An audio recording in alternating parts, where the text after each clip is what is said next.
So love me if you dare ఈ movie గురించి ఈరోజు టైటిల్ అనౌన్స్మెంట్ కోసం మీ అందరినీ ఇక్కడికి పిలవడం జరిగింది. అలాగే ఆశిష్ మొన్నే మ్యారేజ్ అండ్ రిసెప్షన్ కంప్లీట్ చేసుకొని ఈరోజు తిరుమలలో శ్రీనివాస్ దగ్గర కళ్యాణం చేసుకొని అక్కడ ఉండడం వల్ల ఈ ఈవెంట్కి రాలేకపోయాడు. పోతే మా అందరిపైన ఈ టైటిల్ అనౌన్స్మెంట్ ఇక్కడ చేయడానికి ఆశిష్ మీరందరూ ఉన్నారు కాబట్టి మీరు చేసేయండి అని చెప్తే ఈరోజు ఇక్కడ ఈ టైటిల్ అనౌన్స్మెంట్ చేయడం అండ్ మీకు మోషన్ పోస్టర్ ఇప్పుడే రిలీజ్ చేయడం జరిగింది. Love me if you dare ఇది మొదలవటానికి కారణం ముందు ఇద్దరు వ్యక్తులు, అదే నాగా అండ్ అరుణ్. నాగాతో నాకు ఎప్పుడో మా సత్యనారాయణ రెడ్డి గారు అబ్బాయి చిన్నప్పటి నుంచే దాదాపు చిన్నప్పటి నుంచి చూస్తూ ఉన్నాను. తను అన్నపూర్ణలో వర్క్ చేస్తూ స్క్రిప్ట్ సైడ్ అవి వర్క్ చేస్తూ వాళ్ళ దగ్గర వర్క్ చేస్తూ ఉన్నాడు. సడన్గా ఒకరోజు వచ్చి సార్ నేను ఒక స్క్రిప్ట్ చెప్పాలి అని అడిగాడు. స్క్రిప్ట్ అంటే దేనికి డైరెక్షన్గా అన్నా, కాదు సార్ ప్రొడ్యూస్ చేయాలి అన్నాడు. అదేంటి నువ్వు ప్రొడ్యూసర్ అవుదాం అనుకుంటున్నావు అంటే, అవును ఇట్లా నేను నా ఫ్రెండ్ ఒక స్క్రిప్ట్ చేశాం సార్ అది వినాలి అంటే అప్పుడు అరుణ్ని నాకు ఇంట్రడ్యూస్ చేయడం జరిగింది. సో అరుణ్ అడిగాను ఏమేమి సినిమాలు చేసావని. నేను ఇప్పటివరకే సినిమా చేయలేదు సార్ నేను. మళ్ళీ నాకు బ్లాంక్. కానీ నేను ఇట్లా 3 నవల్స్ రాశాను సార్. సో నా ఇలా స్టోరీస్ మీద నాకు గ్రిప్ ఉంది సార్ అని. సో అప్పుడు నాగాకి అరుణ్కి నేను ఈ స్క్రిప్ట్ వినటానికి టైం ఇవ్వడం జరిగింది.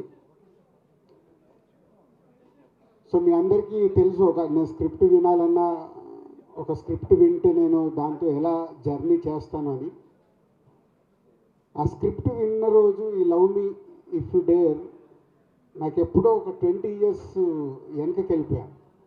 అంటే ఇన్ని సినిమాలు తీసిన నాకు మళ్ళీ వెనకకి ఎందుకు వెళ్ళానంటే, నాకు ఆర్యా సినిమా విన్నప్పుడు నాకు ఒక వైబ్స్ 20 years బ్యాక్ అంటే నేను 2 young. అప్పుడే సినిమా ఫీల్డ్లోకి వచ్చి దిల్ మూవీ అండర్ ప్రొడక్షన్లో ఉన్నప్పుడే నేను ఆర్యా స్క్రిప్ట్ విన్నాను. 20 years తర్వాత ఒక స్క్రిప్ట్ నన్ను విన్న తర్వాత ఒక న్యూ ఏజ్ ఫిలిం నన్ను హాంట్ చేస్తూ ఉంది. సో వాళ్ళిద్దరికి అదే చెప్పాను, అంటే కొత్త వాళ్ళు బాగా రాశారు, ఎలా అనుకుంటున్నారు ఏంటి అంటే, మాకు బాబు సైలెన్స్ అమ్మా, సైలెన్స్ బాబు, మాకు ఆశిష్ కావాలి సార్ అంటే, లేదే ఆశిష్ ఆల్రెడీ ఇంకో సినిమా చేస్తున్నాడు. లేదు సార్ మేము వెయిట్ చేస్తాము, మాకు అప్కమింగ్ హీరో కావాలి, దాని గురించే మీ దగ్గరికి వచ్చామంటే, నాగమ్మ నువ్వు ఎలా ప్రొడ్యూస్ చేస్తాను, నేను ఒక్కరిని చేయను సార్, నాకు హర్షిత్ని అన్సితని ఇవ్వండి సార్ అన్న.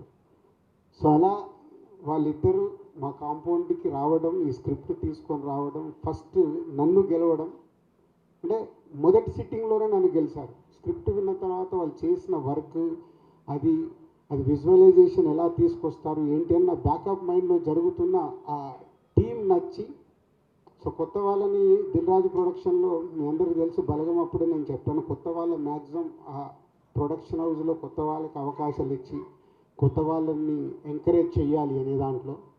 సో అలా వాళ్ళిద్దరూ స్క్రిప్ట్ ఓకే చేసుకోవడం, తర్వాత ఆశిష్కి కానీ హర్షిత్కి అన్సితకి శిరీష్ గారికి అందరికి స్క్రిప్ట్ చెప్పి నాలో ఏదైతే ఫీల్ అయ్యానో స్క్రిప్ట్ విన్నప్పుడు అందరిలో అరే బాగుంది డిఫరెంట్గా ఉంది, బాగుంది డిఫరెంట్గా ఉందని ఫీల్ అయ్యాము. అప్పుడే ఈ love me if you dare project lock చేశాం. స్క్రిప్ట్ స్టేజ్ దాటిన తర్వాత టెక్నీషియన్స్ ఏంటి అని అడగడం మొదలు పెడితే అప్పుడు వాళ్ళు పేర్లు చెప్తుంటే నాకు భయం వేస్తుంది. సార్ ఇలా అనుకుంటున్నాం, ఇలా అనుకుంటున్నాం, ఇలా అనుకుంటున్నాం. సో పీసీ గారికి నాతో ఉన్న రిలేషన్లో, సార్ ఇట్లా కొత్త అబ్బాయిలు ఫుల్ స్క్రిప్ట్ ఉంది, మీరు ఒకసారి టైం ఇచ్చి స్క్రిప్ట్ వినండి అని పీసీ గారి దగ్గరికి పంపించడం జరిగింది. పీసీ గారు స్క్రిప్ట్ విని నెక్స్ట్ డే ఫుల్ స్క్రిప్ట్ చదివి నాకు కాల్ చేసి ఐఎమ్ డూయింగ్ దిస్ ఫిలిం అన్నాడు. అంటే ఓన్లీ ఆ స్క్రిప్ట్తో పీసీ గారిని కూడా గెలుచుకొని పీసీ శ్రీరామ్ గారిని ఈ సినిమా ఫైనల్ చేసుకున్నారు. అలాగే మ్యూజిక్ గురించి డిస్కషన్ వస్తున్నప్పుడు మళ్ళీ కీరవాణి గారి పేరు చెప్పారు. కీరవాణి గారి పేరు మీకు ఏమన్నా నాగా ఇలాగే అన్నాను, నాగా ఏం ఆలోచిస్తున్నావు నీకు తెలుసా, బాహుబలి, త్రిబుల్ ఆర్లు ఇలాంటి సినిమాలు చేస్తున్నారు. నెక్స్ట్ రాజమౌళి గారిది, మహేష్ బాబు గారి సినిమా ఉంది, నువ్వు కీరవాణి గారిని అంటే, సార్ పీసీ గారిది ఎలా అయితే ఒక ఛాన్స్ ఇప్పించారో ఒక్కసారి మాకు అపాయింట్మెంట్ వస్తే చాలు సార్ అని నేను అడగలేదు. వాళ్ళే అప్రోచ్ అయ్యి కీరవాణి గారి దగ్గరికి వెళ్ళి కీరవాణి గారికి కూడా స్క్రిప్ట్ ఇచ్చి, కీరవాణి గారు స్క్రిప్ట్ చదివి, మళ్ళీ నేను అసలు మాట్లాడలేదు కీరవాణి గారితో, వాళ్ళే అప్రూవల్ చేసుకొని వచ్చి అగ్రిమెంట్ తీసుకొచ్చి సైన్ పెట్టమన్నారు. సో అలా ఈ ప్రాజెక్ట్కి కీరవాణి గారిని కూడా వాళ్ళే తెచ్చుకున్నారు. మంచి అమ్మాయి కావాలి. బేబీ అప్పటికే వైష్ణవి రిలీజ్ అయింది. రకరకాల అమ్మాయిలు అనుకుంటున్నారు.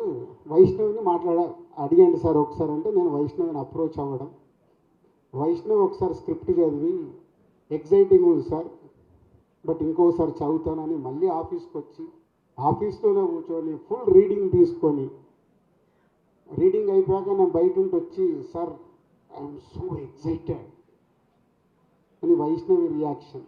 ఎట్లా అంటే ఒక స్క్రిప్ట్ ఇంతమంది సక్సెస్ఫుల్ పీపుల్ని లోపలికి తెచ్చుకున్న సినిమా ఈ మధ్య కాలంలో నేను ఇన్ని సినిమాలు చేశా, 56 సినిమాల దగ్గరకు వచ్చాయి. ఒక సినిమా ఇంతమందిని ఎగ్జైట్ చేసిందంటే వాళ్ళు ఎంత హోంవర్క్ చేసి ఉంటారు అరుణ్ అండ్ నాగా అనేది నాకు తెలుసు. రేపు సినిమా చూశాక ప్రేక్షకుల దగ్గర నుంచి కానీ, మీ దగ్గర మీడియా మిత్రుల దగ్గర నుంచి కానీ డెఫినెట్గా ఇట్స్ ఎ గ్రేట్ అప్రిషియేషన్తో పాటు ఒక వావ్ ఫ్యాక్టర్ జరగబోతుందని నాకు అనిపిస్తుంది. ఆ వావ్ ఫ్యాక్టర్ కోసం నేను వెయిటింగ్లో ఉన్నాను. ఆ రోజు ఎప్పుడు వస్తుందని వెయిటింగ్లో ఉన్నాను, సినిమా కంప్లీట్ అయి మీ అందరికి చూపించడానికి. సో ఈరోజు జస్ట్ టైటిల్ అనౌన్స్ చేసి సినిమా ప్రోగ్రెస్ గురించి చెప్పుదామని. సో ఈరోజు 27th ఫిబ్రవరి 27, కరెక్ట్ 2 months, ఇక నుంచి 60 రోజులు, ఏప్రిల్ 27 సినిమా రిలీజ్. సో ఈ రోజు నుంచి సినిమాకి సంబంధించిన ప్రమోషన్స్ కానీ, పోస్ట్ ప్రొడక్షన్స్ కానీ అన్నీ కంప్లీట్ చేసుకోవడానికి ఈ యంగ్ బ్యాచ్ అందరు సిద్ధంగా ఉన్నారు. So all the best. Naga and Arun Balagam తర్వాత అన్షితాకు వేరే సినిమా రెడీ కావాల్సింది, అది డిలే. ఈ సినిమా వాళ్ళకి సెకండ్ ఫిలిం అవ్వడం, అలాగే ఆశీష్కి కూడా వేరే సినిమా రెడీ కావాల్సింది, ఈ సినిమా రెడీ అవ్వడం, ఏదో అన్ని కోఇన్సిడెంట్గా నాకు ఆర్యాకు ఏదైతే జరిగిందో ఈ సినిమాకు మీ అందరికీ అలా జరగబోతుందని నాకు వైబ్స్ అనిపిస్తున్నాయి. ఆ వైబ్స్ నిజంగా ఏప్రిల్ 27 ప్రేక్షకులు కూడా రియాక్ట్ అవుతే మీ లైఫ్లో ఇది ఒక గ్రేట్ మెమొరీ, మంచి సినిమాతో పాటు మీకు ఒక మంచి మెమొరీ కాబోతుంది మీ యంగ్ బ్యాచ్ అందరికీ నమ్ముతున్నాను. So all the best whole team. So journey చెప్పగలిగాను. ఇంకా సినిమా వాళ్ళకి చూపించినప్పుడు, రేపు టీజర్ చూసినా, ఈ సినిమాకి సంబంధించిన కాంటెంట్ చూసినప్పుడు డెఫినెట్గా మీడియా మిత్రులు వాళ్ళకు నచ్చితే, ఒక మీకు బలగం సినిమాని అయితే ఎలా ఎంకరేజ్ చేశారో ఈ సినిమాను కూడా ఎంకరేజ్ చేస్తారు. వాళ్ళకి ఆ కాంటెంట్ నచ్చుద్ది అని 100% నేను నమ్ముతున్నాను. సో అది వాళ్ళు చూసే వరకు ఇంకా మీరు వెయిట్ చేయాలి. 60 days కౌంట్ డౌన్. ఏప్రిల్ 27 ఈ సినిమా థియేటర్లోకి వస్తుంది. కలుద్దాం. థ్యాంక్ యూ రాజు గారు. Thank you so much. And